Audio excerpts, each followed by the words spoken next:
এয়া মই বনাব লৈছোঁ ৰঙালাওৰ গুটিৰে মাছৰ জোল।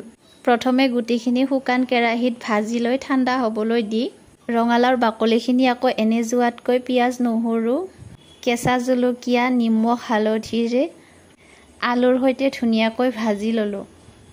এই ভাজিখনত তেল অকণমান বেছিকৈ লাগে। এইখিনি আকৌ ঠাণ্ডা হোৱাত মিক্সিত পিচি লৈ মাছখিনিত হালধি নিমখ দি এনেকৈ জোকাৰি ল'লোঁ। মই প্ৰায়ে এনেকৈয়ে কৰি লওঁ। এয়া প্ৰেছাৰ কুকাৰত ভাতকেইটা দি দিলোঁ।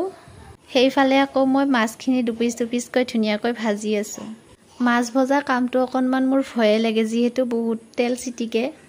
ভাতৰ চিটি মৰাত কুকাৰটো ছাইড কৰি কেৰাহীটো এইটো চুলাত বহাই দিলোঁ। আপোনালোকে বাৰু ৰঙালাওৰ গুটি মাছৰ সৈতে খায়নে? মোৰ বিৰাটেই প্ৰিয়। মায়ে আগতে প্ৰায়ে বনাইছিলে। আমাৰ ঘৰত আগতে প্ৰায় পাচলি খেতি বহুতে কৰা হৈছিলে। ৰঙালাওৰ গুটিবিলাক মায়ে ধুনীয়াকৈ ৰ'দত শুকুৱাই থৈ দিছিলে। এয়া মাছখিনি ভজা মোৰ হৈয়ে গ'ল। মই পিঁয়াজ, আদা, নহৰু, আলুৰ সৈতে ভাজি লৈছোঁ। গুড়িখিনি পানীত তিয়াই ৰাখি এনেকৈ চেকনিৰে চেকি দিছোঁ। পৰিমাণ অনুসৰি নিমখ, হালধি, জিৰা গুড়ি অকণমান দিছোঁ। উতলি থকাত মাছ কেইপিচ দি শেষত মান ধনিয়া দিলোঁ। আলুখিনি ভাজি লোৱা ভিডিঅ'টো ভালকৈ কৰা নহ'ল। এয়া মান ধনিয়া দি নমাই থৈ গৰমে গৰমে ভাতৰ লগত পৰিৱেশন কৰিলোঁ। আপোনালোকে যদি এনেকৈ খোৱা নাই এবাৰ খাই চাব পাৰে। মোৰ ভিডিঅ' চোৱাৰ বাবে ধন্যবাদ আপোনালোকক।